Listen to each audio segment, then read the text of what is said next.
Russian officials' threat this week to strike Western satellites aiding Ukraine highlights an untested area of international law, raising concerns among space lawyers and industry executives about the safety of objects in orbit. Quasi-civilian infrastructure may be a legitimate target for a retaliatory strike, senior foreign ministry official Konstantin Vorontsov told the United Nations, reiterating Moscow's position that Western civilian and commercial satellites helping Ukrainians' war effort was an extremely dangerous trend. No country has ever carried out a missile attack on an enemy's satellite. Such an act during the Ukraine conflict could sharply escalate tensions between Russia and the US.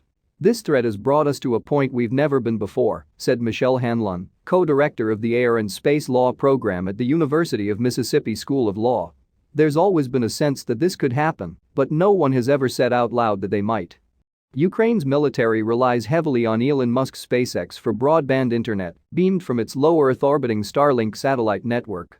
US firms like Maxar are capturing images of the war from satellites in orbit. And tens of thousands of communications devices in Ukraine rely on US satellite communications giant Iridium's satellite network. It's really irresponsible to talk about shooting anything down in space for any reason, Iridium chief executive Matt Desch told Reuters. Space has gotten to be quite messy. If somebody starts shooting satellites in space, I'd imagine it would quickly make space unusable, Desch said. The billionaire briefly caused alarm this month by saying he could no longer afford to keep funding Starlink service in Ukraine, a position he quickly reversed. Under the laws of armed conflict, a Russian strike on a private US company's satellite could be seen as an act of war to which the US could respond, Hanlon said.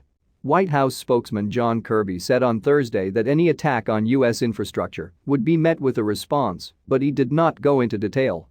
The legal aspects of all this are really murky at the moment, said Brian Whedon, a space policy analyst at the Secure World Foundation. We don't have any examples of wartime uses of force against satellites, there's really nothing to go off of.